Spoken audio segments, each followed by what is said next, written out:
Enregistrement. Voilà.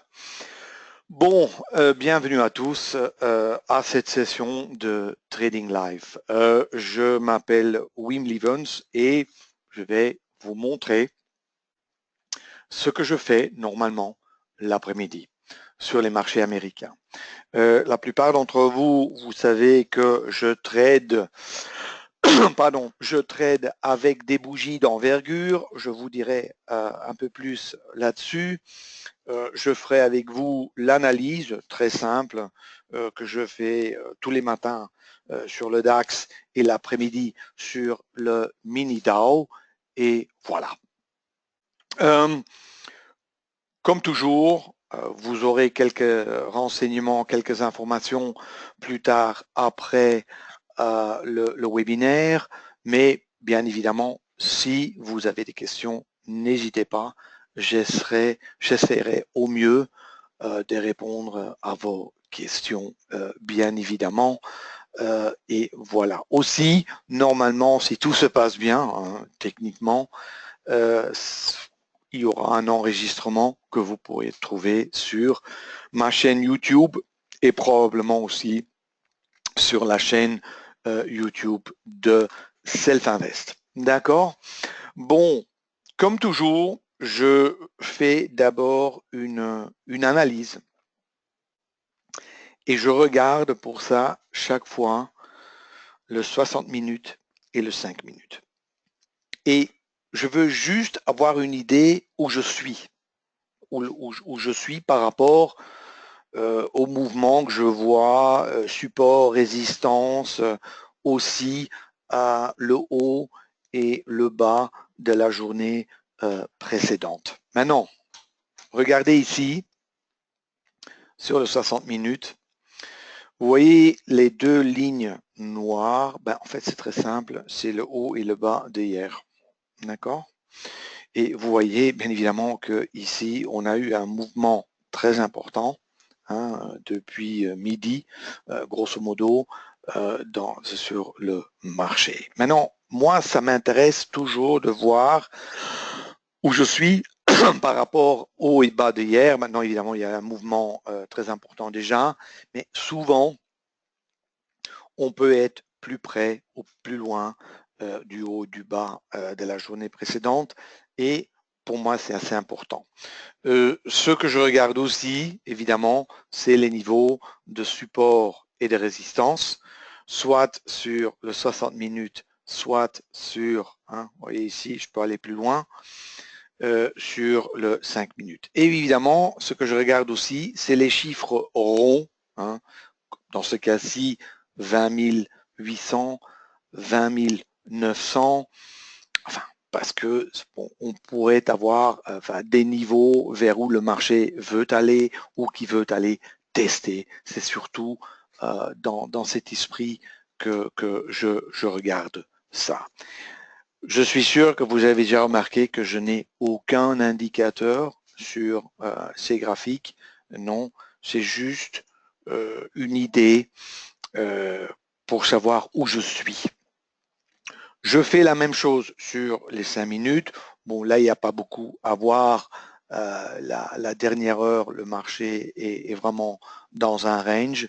Et je vous dis aussi que souvent, je peux déjà trader vers 14h30 ou entre 14h30 et 15h30. Mais ce que je fais presque jamais, c'est rentrer maintenant. De rentrer 5 minutes avant l'ouverture des marchés. Ça, c'est quelque chose que je n'aime pas faire. Je n'aime pas du tout faire ça. Pourquoi? Parce que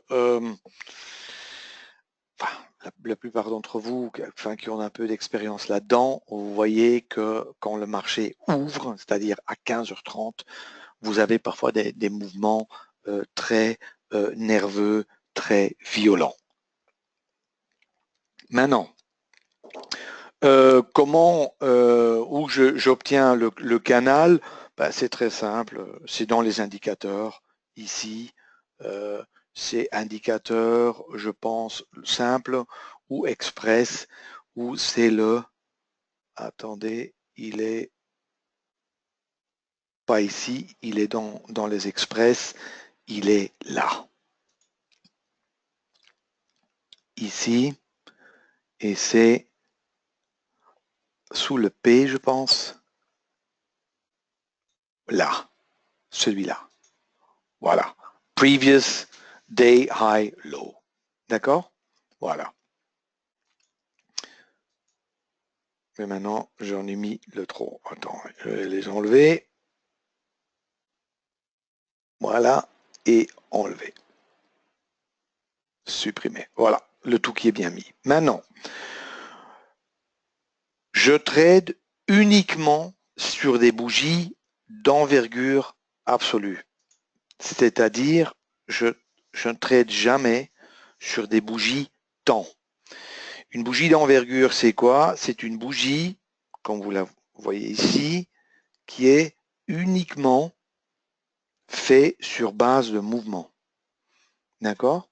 Et ici, vous avez une bougie avec paramétrée à une envergure de 5 points, c'est-à-dire si le Dow bouge de 5 points, j'ai une nouvelle bougie qui se met en place. Cette bougie a d'énormes avantages. Pourquoi? Parce que s'il y a peu de mouvement, il y a peu de bougies. S'il y a beaucoup de mouvement, il y a beaucoup de bougies. Et en fait, quelque part, le bruit est quelque part filtré. Hein. Ce qui m'intéresse, moi, c'est de voir les mouvements. Et les mouvements, je vois le mieux grâce à des bougies qui sont fabriquées, qui sont faites sur base de mouvements. Et c'est ce que je fais. D'accord? Maintenant, pour voir les mouvements encore plus clairs, sur ces bougies d'envergure, je mets la bougie Ekinashi. Je mets la bougie Ekinashi pour quelque part lisser les mouvements. D'accord? Pour voir les vagues plus claires. Le reste que vous voyez ici sur le graphique, en fait, cette ligne noire, c'est la moyenne mobile 50. Je reviendrai là-dessus. Pour moi, très important pour voir si le marché est en tendance ou en range. D'accord? On aura peut-être l'occasion de revenir là-dessus. J'ai cette ligne rouge qui est en fait la moyenne mobile exponentielle 20, qui est une ligne que j'utilise pour entrer en position. Hein, et vous avez le canal bleu qui est quelque part un canal que j'utilise pour déclencher des positions. Maintenant, ce système de trading, en fait, il contient 3 stratégies. J'ai 3 stratégies que je trade sur le même mouvement. Et je pense que là, le marché va peut-être démarrer. On va regarder ça. Maintenant, j'ai la moyenne mobile 5 à droite ici en bas et à droite en haut, j'ai l'envergure de 2. C'est-à-dire, j'ai 2 envergures que je regarde en même temps. Maintenant, pourquoi je fais ça? C'est souvent de trader le mouvement que je vois en envergure 5, de trouver une entrée en position sur l'envergure de 2. D'accord? Il y a un ratio de 2,5. Ça sont des choses que j'explique vraiment très en détail, soit dans un cours en ligne ou soit au séminaire, mais le ratio de 2,5 est important. Et maintenant, on voit l'ouverture. Au début, enfin souvent la première minute ou les 2 premières minutes, parfois c'est très nerveux. Et là, je conseille toujours d'attendre juste que ça se calme un tout petit peu, que cette nervosité part un tout petit peu avant de vraiment déclencher une position. D'accord? Maintenant, j'ai aussi d'autres graphiques ici que je mettrai en avant. C'est un peu une primaire, c'est quelque chose que je montre pour la première fois. C'est une nouvelle bougie que j'ai créé, enfin, je pense qu'il y a encore des avantages par rapport à cette bougie, mais j'en parlerai plus après. Maintenant, regardez, enfin, ce que je regarde évidemment maintenant, c'est que où est le marché, qu'est-ce qu'il fait? En ce moment, il est toujours en train de chercher. Et comment je vois ça? Regardez. Vous voyez qu'en ce moment, le marché, quelque part, il va sur le côté. Et ce que je regarde toujours, c'est cette fameuse moyenne mobile 50, la ligne noire. Si le prix trade d'un côté, ou allez, je dis de façon majoritaire d'un côté, pour moi, ça c'est la tendance. Si le marché, pour une raison ou pour une autre, arrive à clôturer sur chaque côté de cette moyenne mobile, pour moi, le marché est dans un range. Attention, c'est très important parce qu'il y a beaucoup de traders qui partent toujours du principe que le marché est toujours en tendance, ce qui n'est pas vrai. D'accord? C'est-à-dire que je regarde toujours où est-ce que je suis. Hein? Est-ce que je suis en range ou en tendance? Alors on va me dire, oui, mais enfin, comment on fait pour après? C'est-à-dire que pour moi, si le marché, en ce moment, je le considère en range, je considère qu'il est en range jusqu'au moment où il me prouve qu'il ne l'est plus. Et s'il est tendance, le marché est en tendance, ben, il est en tendance jusqu'au moment où il passe en range. Et comment il passe en range? En passant de l'autre côté, clairement, de cette fameuse moyenne mobile 50. Maintenant, vous voyez en ce moment que le marché fait très peu, hein, bouge quasiment pas. Ben, on attend, hein, on attend jusqu'on ait un premier mouvement. Vous voyez qu'on est toujours dans ce range. Faire cette trade de range dans le range, c'est toujours beaucoup plus risqué et surtout le gain potentiel vis-à-vis le risque potentiel est beaucoup plus petit. D'accord? C'est là que vous allez, je parle toujours en centimètres, moi, mais c'est là que vous allez risquer 2 centimètres pour peut-être en gagner 2. Et ça, c'est quelque part un business model dans lequel, moi, personnellement, je ne crois pas trop. Ça, je vous le cache pas. Moi, je vais toujours aller chercher des positions où je suis, enfin, où j'ai des risk-reward qui sont nettement meilleurs. D'accord? C'est-à-dire, je veux voir, je veux bien prendre un risque de 100 euros, mais je veux là quelque part derrière voir le potentiel de peut-être en gagner 2 ou 300. Ça, c'est assez important. Et vous voyez ici, enfin, j'espère que vous le voyez ici, qu'est-ce que je veux voir maintenant là-dessus? Soyons concrets. Pour vraiment être en tendance, il faut que le prix monte au-dessus de ce niveau-là, comme maintenant, d'accord? Qu'il corrige quelque part plus haut que ce niveau-là et qu'il reparte à la hausse. Et là, je dirais, OK, ça c'est pour moi une entrée en position intéressante.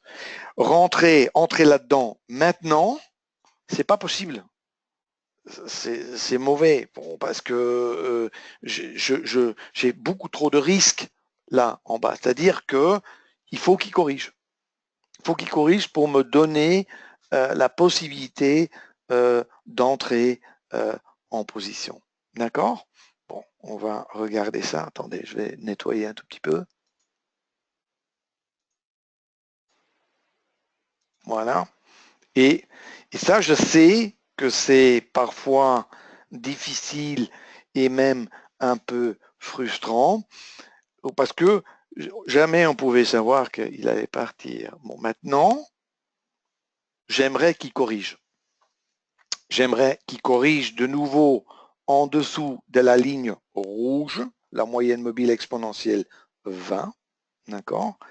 Et que là, il se retourne de nouveau à la hausse. Hein. J'aimerais qu'il passe en dessous de la ligne rouge et que là, il reparte à la hausse. Et là, je veux bien rentrer.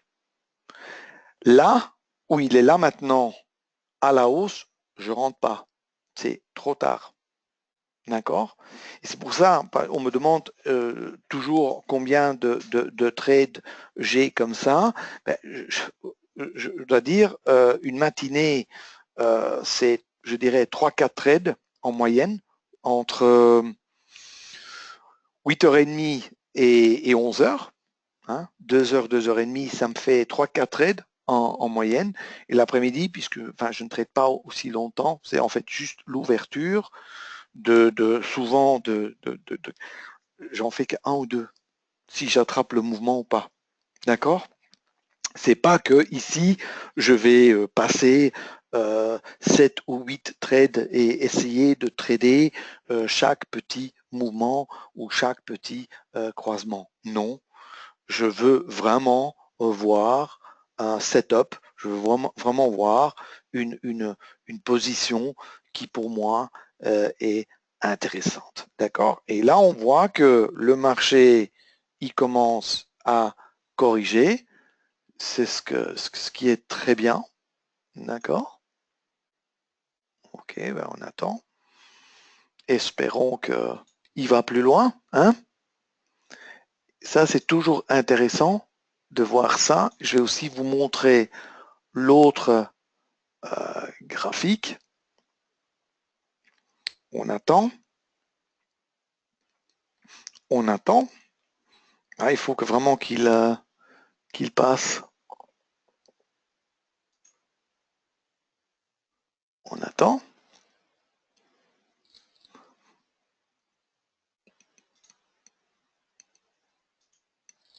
Voilà. Maintenant, j'ai pris un petit trade sur un autre type de graphique. Ici, j'ai créé des bougies moi-même. Ce sont des bougies que je présenterai en France la première fois lors du séminaire en juillet. En fait, ce sont des bougies, quelque part, qui vont combiner les qualités, bon, je dis les avantages des bougies d'envergure et de Eikinashi. C'est quelque part une hybride entre les deux et qui nous permet en fait de regarder, je dirais, les marchés de façon très visuelle intéressante. Maintenant, quelque part, ici, bon, je trade. Ceci, c'est une position assez, je dirais, petite. Enfin, c'est pas énorme. J'espère que vous comprendrez que je ne traite pas très lourd quand je dois parler devant beaucoup de gens et trader, c'est déjà pas facile. Et j'ai une technique de suivi du stop management ici derrière. D'accord? Là, j'ai pris un objectif. J'ai fait 55 € maintenant. Ici, maintenant, mes deux stops, je les gère. Oh là, ça va vite. Oh là, là, j'ai cliqué trop vite. Comme ça, juste derrière. D'accord? Maintenant, ici, je le laisse. Maintenant, en ce moment, et ça, je veux quand même vous le compreniez. Quand j'ai pris cette position, au début, j'avais un risque de 125 $. Maintenant, si pour vous c'est trop, vous pouvez le faire avec des CFD et trader plus petit. C'est pas ça que je veux dire. Mais c'est une position, j'avais tradé 3 lots. En ce moment, je suis toujours dans le marché avec 2 lots et dans le pire des cas, sur ce trade, je vais gagner 80 $. Ça, c'est le pire qui puisse m'arriver ici. Mais si le trade court, s'il va chercher mon objectif, enfin, il n'ira jamais le chercher parce que je le bougerai, mais si il monte jusqu'à ce niveau-là, j'aurais fait 400 $. C'est-à-dire, le risque que j'ai pris était de 125 avec le potentiel de 400. Et dans les cours et dans les techniques de trading et dans la gestion de la sortie et avec les trades que je fais, j'essaie toujours d'expliquer que 75 ou 80% des trades que je fais, c'est comme maintenant des petites pertes ou des petits gains. Ici, si je me fais stopper, ce sera un petit gain, qui dans ce cas-ci est un petit gain parce que c'est 4. Allez, on a fait 105 $. D'accord? Mais dans l'ensemble, ça reste petit, vous comprenez?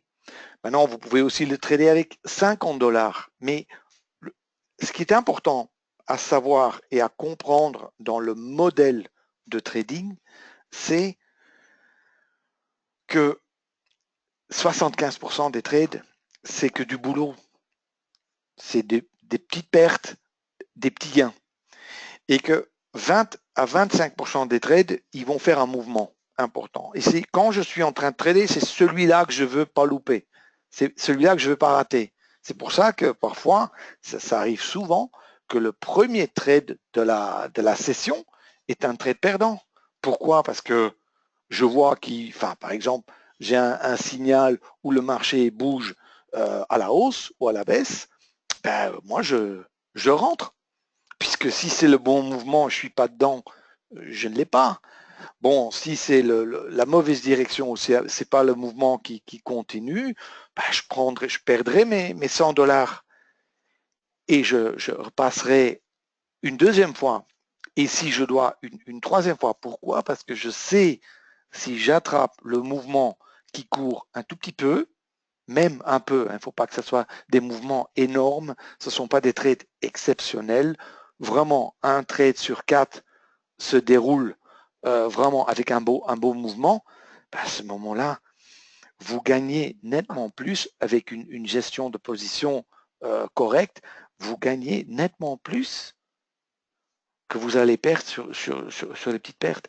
Et ça, c'est un business model que beaucoup de gens ne comprennent pas. Souvent, ils sont bloqués, ils n'osent pas rentrer, ils ont un peu peur, etc. Et non, il ne faut pas avoir peur de prendre ces petites pertes. Perdre 40% du temps, c'est tout à fait normal. C'est mon cas. Mais même si vous gagnez 55 à 60% de votre aide et vous les gérez correctement, croyez-moi, vous ferez beaucoup de sous. Vraiment. D'accord? Mais c'est ces gains qui font la différence. Et là aussi, l'erreur, enfin, je dirais, ce qui est très grave, enfin, là, c'est vraiment l'erreur que je vois souvent, c'est que quand les gens sont dans un bon trade, qui courent, qu'ils vendent la position, qui sortent parce qu'ils ont un bénéfice qu'ils jugent intéressant ou valable, et ils vont prendre l'argent. Et ça, c'est une erreur. Il faut au moins, avec une partie de la position, laisser courir et vous allez être surpris avec ce qui va ou ce qui peut se passer. D'accord? Alors, juste, je vois qu'il y a pas mal de questions sur cette bougie. Bah, ceci, en fait, moi, ce que je veux voir, ce que je trade ce que je vois. Et je ne trade pas ce que je pense. Parce que toujours, oui, je pense que le marché va faire ci ou là, ou des explications, pourquoi le marché est monté, pourquoi il a chuté et tout. Ça m'apporte rien. Moi, ce qui m'apporte, c'est de savoir ce que je dois faire et de faire mon analyse basée sur les prix, sur base des vagues, sur base de mouvements que je vois, et de rentrer là-dedans avec un risque acceptable, limité, mais avec un potentiel plus grand. Et de mettre à côté de ça une gestion de position ou un money management qui est sain. Le money management est jamais parfait, mais ce que le money management doit être, c'est toujours le même. Le système de money management, ça doit être de l'exécution. Ça doit être juste une application de vos règles.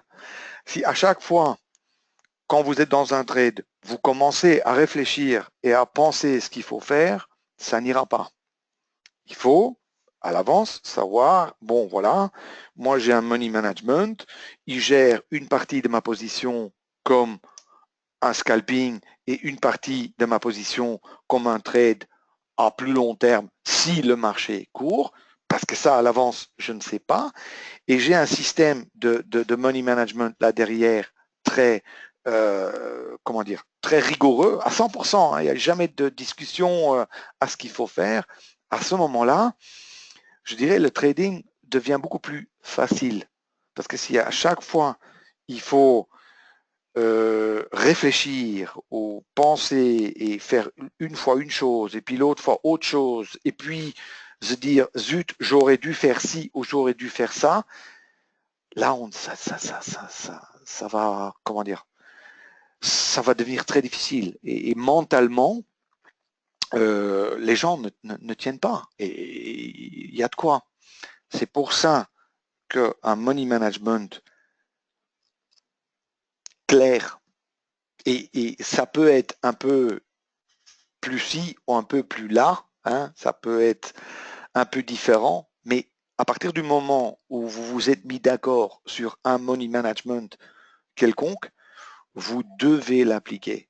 Et sur un trade, ce sera un peu mieux et sur un autre un peu plus mauvais, mais dans l'ensemble, si vous êtes rigoureux, ça marchera. Il y a cette fameuse règle qui toujours est que au moins une partie de vos positions, vous devez laisser courir. Risquer 5 ticks pour en gagner 5, ça ne marche pas. Je ne connais aucun trader qui gagne de l'argent avec ça. D'accord? Il faut avoir un business model où on peut au moins, parfois, en risquant 100 $, on peut en gagner 400. Parce qu'il faut payer les commissions, il faut payer les spreads, il faut payer les pertes. Pour payer tout ça, il faut parfois gagner gros. Et je la fais à chaque fois, cette comparaison avec le restaurant qui a une grande terrasse. Bon, il ne fait pas 25 degrés tous les jours, mais quand il fait 25 degrés l'été et la terrasse est pleine, eh ben, le restaurant, il gagne beaucoup de sous. Quand il pleut, quand il neige, quand il n'y a personne, le mardi, eh ben, le restaurant peut en perdre ou ne peut rien gagner. Ah ben, la bourse aussi, c'est comme ça aussi. Quand le soleil sort, il faut y aller. Il faut rester dedans. D'accord? Il ne faut pas fermer le commerce. D'accord? Plusieurs questions.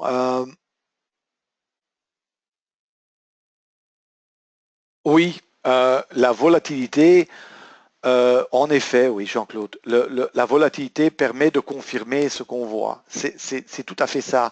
Et je trouve que ça compartit, oh, c'est un mot difficile ça, ça met en proportion égale le marché. Parce que le problème qu'il y a souvent avec les marchés aujourd'hui, c'est quand même que le marché bouge parfois très vite et parfois pas du tout.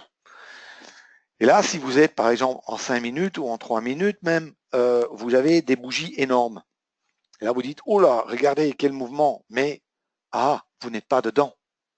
Vous n'êtes pas dedans parce qu'on ne peut pas voir venir et puis quand on le voit, c'est trop tard.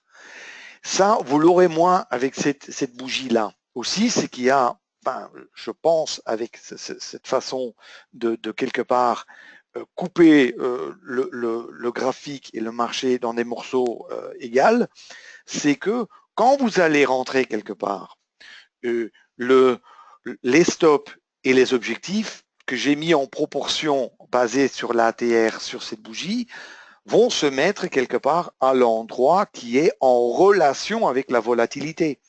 Puisque ce que je vois ici, enfin les bougies que vous voyez ici, quelque part, sont des bougies de volatilité. Vous tradez la volatilité, vous tradez le mouvement. Et ça doit être comme ça, parce que c'est avec la volatilité, avec le mouvement qu'on peut gagner ou, bien évidemment, perdre de l'argent.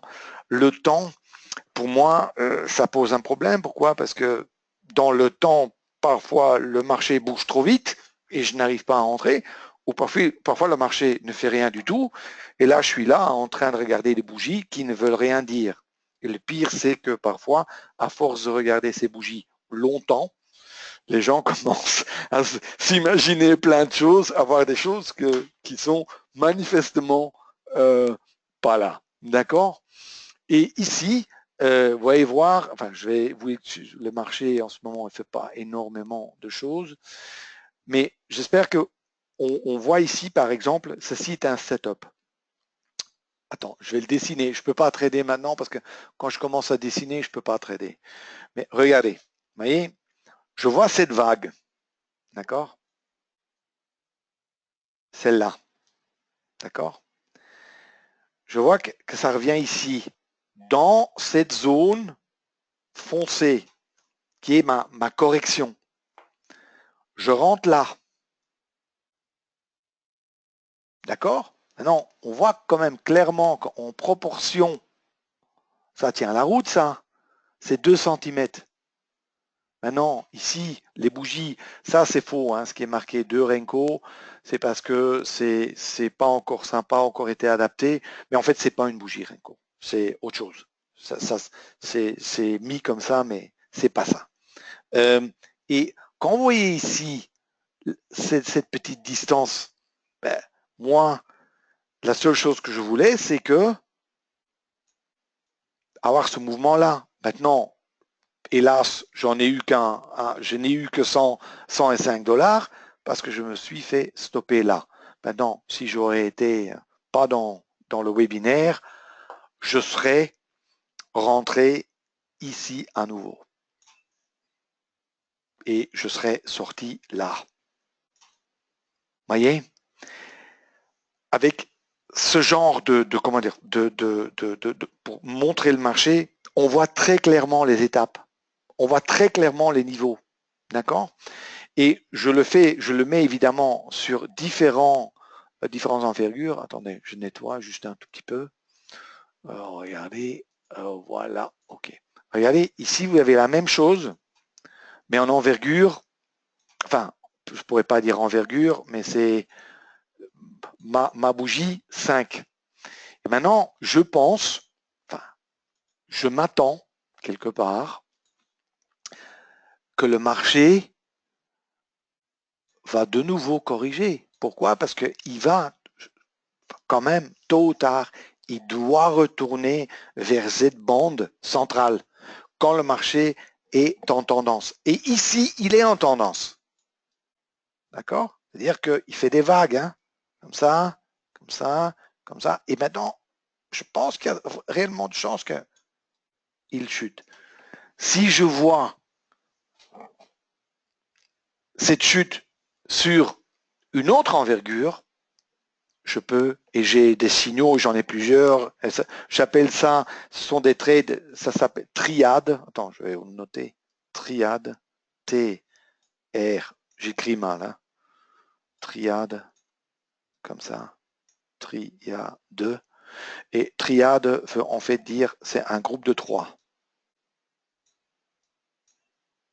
d'accord? C'est-à-dire une bougie, 2 bougies, 3 bougies, dans plusieurs formations. Parfois, j'ai aussi des formations double triade, ça fait ceci, ou triple triade, comme ceci, d'accord?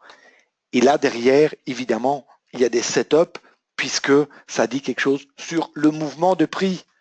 Et c'est la seule chose qui m'intéresse, c'est de voir les prix bouger. Les indicateurs, il n'y en a pas. Les bandes que vous voyez, c'est juste pour plus visuellement voir les mouvements et les vagues où on est. Ça aide visuellement, d'accord. Et là aussi, j'ai pour aider les gens, j'ai fait quelques petites règles. Mais quelque part, on pourrait ici facilement tout laisser tomber et juste trader sur les bougies. Ce qui aussi est une des exercices qu'on fait toujours, dans mes séminaires pour se concentrer sur ce qui est réellement intéressant, ou réellement, pardon, important. Et ça, c'est le mouvement de prix. D'accord? À quoi correspondent les bandes colorées? Ça, c'est le grand secret. Ça, c'est une non, c'est en fait, c'est dérivé de bandes de Bollinger. Je les ai un peu trafiquées, mais honnêtement, Hervé, ces bandes sont là comme aide visuelle. C'est juste pour voir quand est-ce que le marché, comment dire, prend de l'ampleur, quand est-ce qu'il se contracte, aussi très important, quand est-ce que je suis dans un range, quand est-ce que je suis dans une tendance, quand je suis dans un range, où est-ce que je rentre, où est-ce que j'ai le droit de rentrer, quand je suis dans une tendance, où ai-je le droit de rentrer. Enfin, c'est vraiment une aide visuelle, mais il y a des règles simples et basiques pour au moins entrer à des moments où on a une réelle chance de gagner et surtout où le risque par rapport au bénéfice est vraiment dans notre faveur. Parce que c'est ça qui est important. Moi, je ne peux jamais prévoir si je vais gagner un trade ou pas. Je ne peux pas là. Enfin, je peux trader avec le vent, avec le courant et de cette façon augmenter mes chances un tout petit peu. Mais c'est ce qui me fait gagner, c'est comment je gère ça. C'est ça qui fait la différence. La différence, c'est comment je gère la position. D'accord? Et si j'arrive à être, enfin, si je suis convaincu de de ma méthode de gestion et je peux l'appliquer mentalement, fortement, solidement, c'est ça qui fait gagner. C'est pour ça que j'ai dit toujours 20% c'est l'analyse et la stratégie, 30% c'est le money management et 50% c'est l'aspect mental. C'est ça qui fait gagner ou perdre dans le trading. Hein, vous voyez ici, ici, regardez. Maintenant, si le marché va là, dans cette envergure, je dirais que maintenant le marché, s'il irait là, serait dans un range. Vous voyez? En ce moment, pas encore, parce qu'il est encore plutôt du bon côté. C'est-à-dire, il pourrait aller là aussi, mais à partir du moment où je vois que le prix, par exemple, chute dans une de ces bandes, à ce moment-là, je dis, eh ben non, on est dans un range. Et je traderai d'autres, d'autres méthodes. Trader de la même façon dans des marchés de tendance et des marchés range, c'est du suicide, puisque les règles sont complètement différentes. On fait en fait on fait quasiment l'inverse. D'accord? Au niveau de money management, il y a des différences, mais d'acheter ou de vendre, là, il y a des règles vraiment différentes et c'est surtout le positionnement par rapport à cette moyenne mobile 50 qui est très importante. Pourquoi la moyenne mobile 50 on me demande. En fait, la moyenne mobile 50, quelque part, elle correspond à la moyenne mobile 20, grosso modo, l'unité au-dessus. C'est pas à 100% la même chose, mais c'est close enough, c'est assez près. Ça veut dire que je veux toujours trader en fonction de cette ligne, mais si je trade et je vais par exemple envergure 2, je veux en fait trader le mouvement qui est le plus probable sur l'envergure 5. Et aussi, mes barres, c'est la même chose, c'est la barre VL2 ou la barre VL5. Si je vois un certain setup, certains mouvements sur la barre VL5, je traderai ce mouvement sur la VL2. Là, à des moments où j'ai, je dirais, statistiquement une bonne chance de gagner un peu plus que la moitié, mais où surtout j'ai un ratio gain-perte intéressant. Maintenant, je reviens encore une fois là-dessus. Attends, je vais nettoyer un peu le tableau ici. Et regardez. Maintenant, attendez. C'est toujours le problème, c'est que je ne peux pas expliquer, dessiner et trader en même temps. Voilà, attendez. Regardez. Bon, ça c'est magnifique ça, comme exemple. Regardez. Maintenant, ici, au-dessus, en dessous. À partir de ce moment-là déjà, je dis je suis dans un range. Je ne sais pas s'il va rester dans un range. Ça, je ne peux pas le savoir. Mais je peux uniquement trader ce que je vois maintenant. Sinon, on devient complètement... Enfin, on ne peut pas. Je peux juste trader ce que je vois. Et j'ai appris il y a longtemps, c'est quand je trade juste ce que je vois et pas ce que je pense, j'en sors toujours mieux parce que parfois je pense mal. Et puis la prochaine fois, quand j'ai pensé mal, je vais penser différemment et puis je pense de nouveau mal. Enfin, ça ne va pas ça. On peut pas vivre comme ça. Alors, ici, clôture en dessous, clôture au-dessus. C'est-à-dire qu'ici, j'ai pas eu de setup. Le marché aurait dû aller dans la zone blanche pour que je puisse trader ça vers le bas. D'accord? J'ai pas eu de signal ici. Ici, pas non plus. Parce que là, je trade dans le range. Alors, qu'est-ce qui se passe ici? Regardez. Là, il monte un tout petit peu plus haut que là. C'est-à-dire, il fait un haut qui est un peu plus haut. Il va là. Il chute pas, mais il fait un bas qui est plus haut que celui-là. J'espère que vous pouvez le voir. Plus haut que là. Et ça, c'est la règle. Si il fait un haut plus haut et un bas plus haut, il pourrait, je dirais, il pourrait y avoir une tendance à la hausse. Ce serait possible. Je ne dis pas que c'est comme ça, mais je rentrerai quand même. Je vais vous dire pourquoi. Je rentre là. Et pourquoi ça ne me fait pas peur? Tout simple. Parce que mon risque, il est petit. Là, c'est pas beaucoup ça. Enfin, il faut le voir en proportion. Si vous tradez avec 10 futurs, c'est beaucoup, mais c'est en proportion, c'est pas beaucoup, puisque vous pouvez gagner beaucoup plus. Vous avez vu, bon, je n'ai fait qu'un trade cet après-midi parce qu'il n'y avait pas beaucoup, et puis, mais vous avez vu que le risque était que de 125 $ pour gagner 450 potentiellement.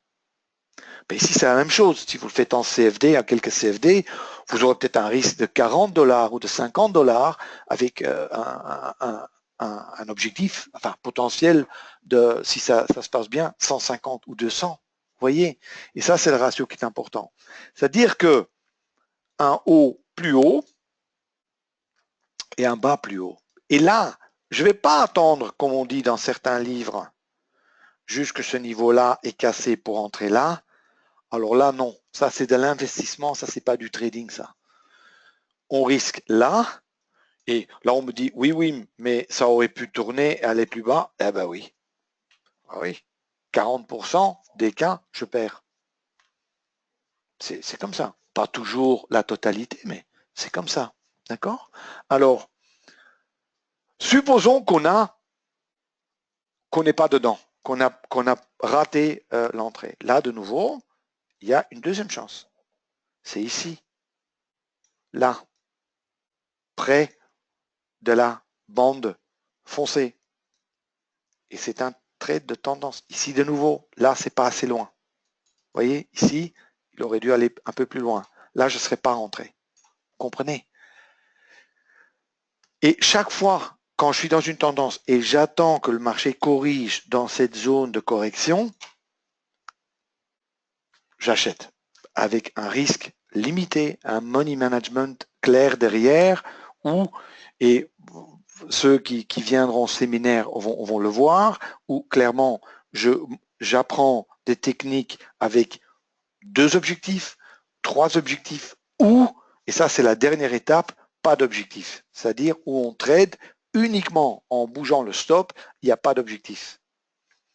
Et là, c'est vraiment un trade sur 5, un trade sur 6 rapporte vraiment un maximum. D'accord?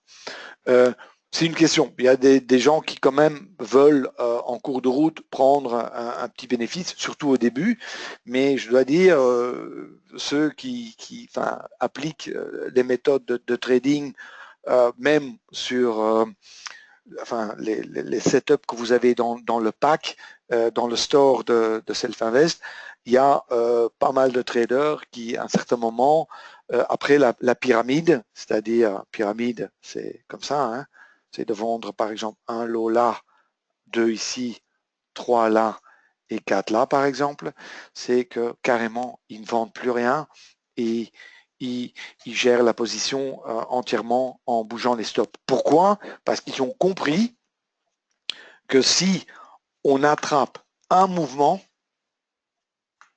ça va compenser toutes les petites pertes et beaucoup plus. D'accord?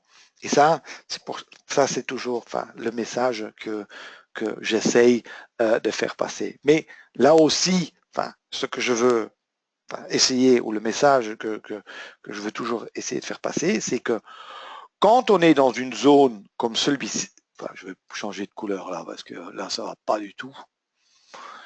Quand je suis ici, il y a d'autres méthodes de trading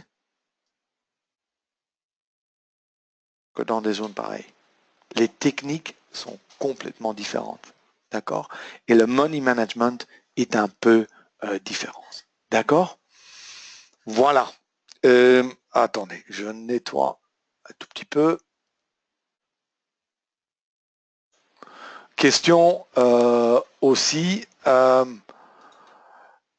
vous pouvez bien évidemment aussi, attendez, je vais enlever ça, vous pouvez appliquer les mêmes principes visuellement aussi sur pour ceux qui ont déjà le pack dans le store, vous pouvez appliquer ça là-dessus aussi. Hein.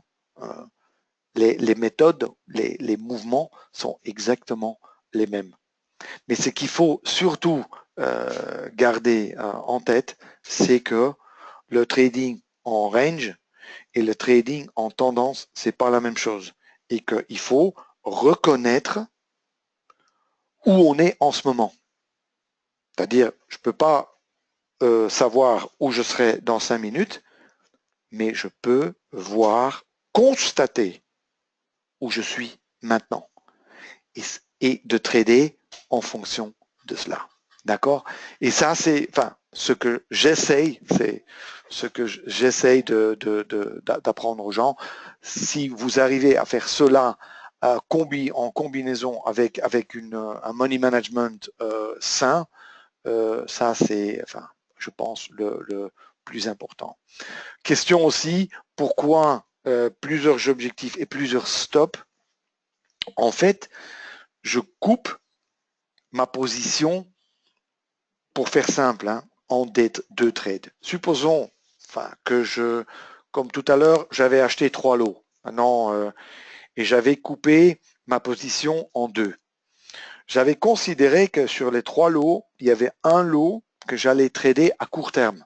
J'allais faire vous pouvez appeler ça du scalping, mais j'allais garder mon stop près derrière et j'avais un objectif qui n'était pas trop loin, qui était un tout petit peu plus loin que où était mon stop. C'est-à-dire, je risquais, par exemple, sur ce lot-là, je risquais 40 dollars pour en faire 60, par exemple. D'accord? Mais sur la deuxième partie de la position, là, c'était une position que je voulais laisser courir, ou au moins donner suffisamment de mou pour se développer. D'accord? Et là, je gère le stop, j'ai des techniques pour ça, un tout petit peu plus loin, mais c'est un objectif qui, chez moi, qui est mis sur le graphique, mais qui n'est jamais atteint. Jamais. C'est-à-dire, ces objectifs, même si j'arrive près de cet objectif, je prends l'objectif et je l'éloigne. Et je bouge mes stops derrière, et derrière les triades ou derrière ici les points de structure. Mais ce que je fais à chaque fois, vous voyez, chaque fois que j'ai une petite correction, je bouge mes stops en dessous d'un triade ou un groupe de 3 bougies. Et comme ça, je gère ma position jusqu'au moment où le marché dit « Et maintenant, ça suffit, je te sors. » Et là, il me sort.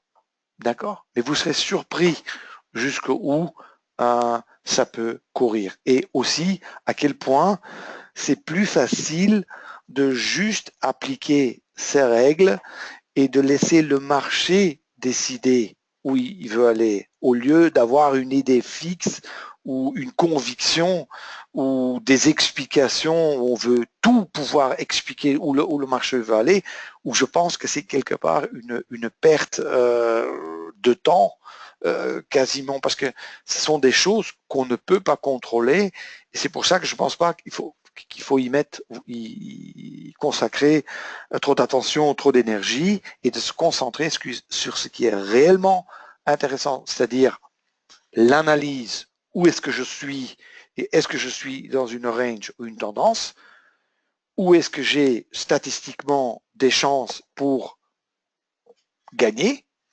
et surtout, où est-ce que je peux entrer, où je risque 100 pour gagner 400.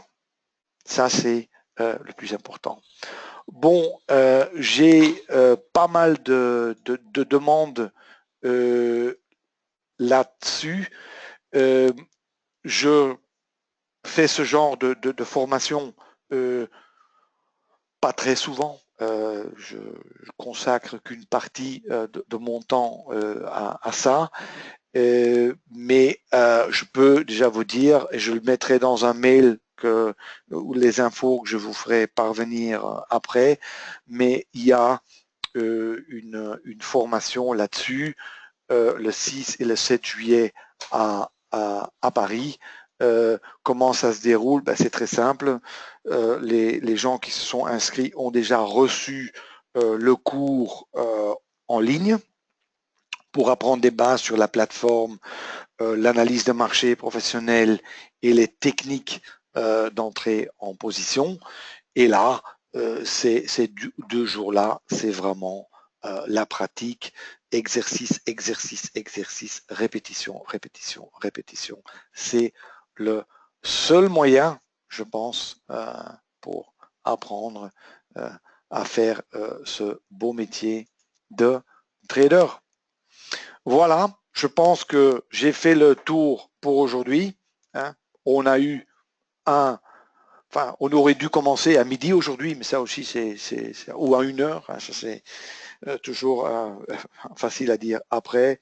On a eu un tout petit mouvement. Bon, j'espère quand même que vous avez vu où je veux en venir et ce que j'essaye de faire, ou ce que je fais quasiment tous les jours.